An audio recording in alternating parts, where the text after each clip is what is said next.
And interesting what you make of that one. Obviously, topsy-turvy game. You guys got out to that 35-point lead and then gave it up. Pretty tough to take. Yeah, it's a tough one to swallow at the moment. We had our chances. We were obviously the start of the game was on our terms, but we were well beaten in the contest tonight. Well beaten in the contest, and then when conditions changed, it became a little slipperier. The game changed. They adjusted far quicker than we did to those conditions, so that put us on the back foot, and momentum changed. And in the end, I thought the effort to get ourselves back in the game and get I think we got our noses in front again in that second half after a really poor period. That was a positive, but that was probably about the only one tonight. In the end, we were well beaten in the area that says if you don't win that contest, then you're in trouble.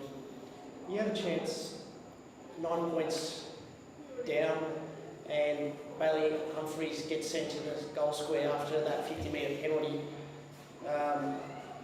Controversial one. What did you make of it, Chase Jones? I remember it. We were organising things on the bench, so it's a hard one. From where I sit, I can't comment.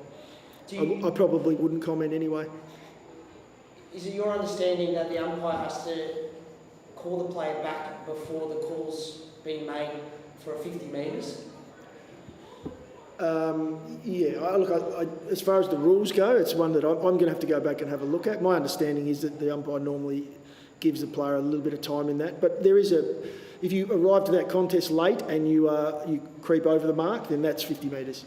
So, in this case, I can't comment on this particular one because live it's hard for you to get a gauge on where the mark is, but it might have been the right decision. And contested ball, they seem to get on top in that part of the game. Was that the one thing that was quite frustrating and that turnaround?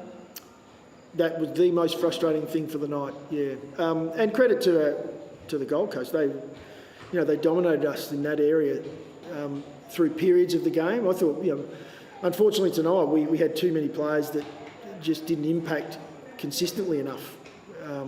Right across the board, we were inconsistent in the way we played tonight. They were consistent in the way they went about it. After that first quarter, they were happy to crash in and play a really sort of one-sided game against us, and we just took far too long to adjust to that. And in the end, that was the difference. And away from home, you guys have played 5 games away from home. You've lost 4 now early, and the one came against Hawthorn by 3 points. Yeah, what do you say to that? What's been the issue on the road? Yeah, we've got to be better. We know that.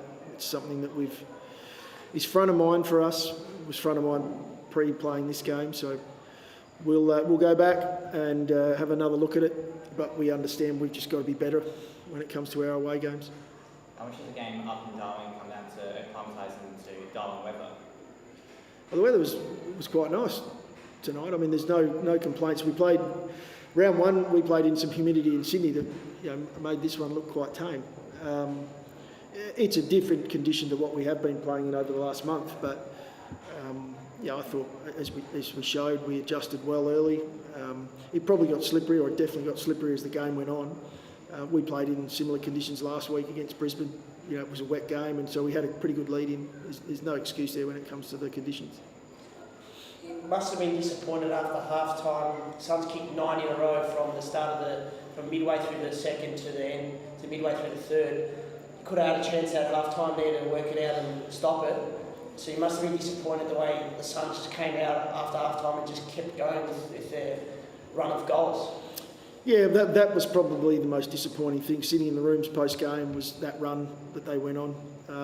Post half-time, we got a lot of things wrong during that period. I think they dominated us at centre bounce for a number of that where we were put on the back foot. But combining that with just some of our contest that wasn't at the level, it put us under so much pressure for the game. As I mentioned, we.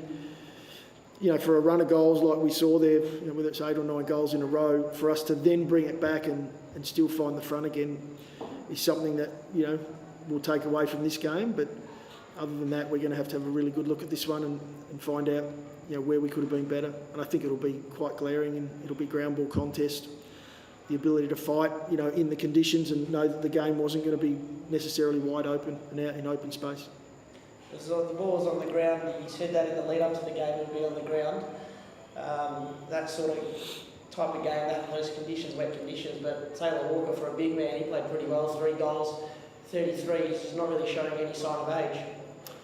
Yeah, look, I think there were guys at times that impacted tonight, just not for long enough.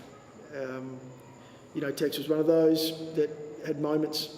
We all had moments. Unfortunately, that's not going to get us the win at this point. We need a lot more consistency than that. How's Tom? Obviously, he went off early. Yeah, he'll obviously have some scans from here. So we don't know a lot at this point, but we'll just remain optimistic. We want to stay positive with that, and hopefully we get a good result from those scans around his knee. Yeah, so just waiting on that. Have you got any initial indication? Well, as I said, we're remaining positive, staying positive with that, and we'll keep our fingers crossed for him. Did that have an effect on the game, losing him early?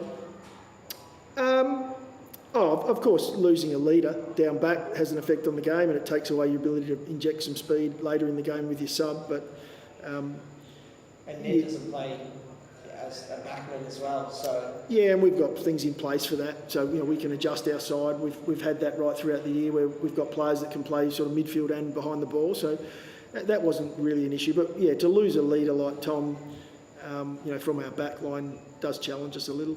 In saying that, the guys stood up in periods, just not for long enough. Is this going to be used as a real lesson for you guys? And, this can't happen again if you're going to try and play finals and really have good success. Yeah, as I mentioned before, we've got to be better on the road. Our performances at home at the moment are at the level, and unfortunately we're dropping off when it comes to away games. Keys had a good game, I thought. What did you make of his performance?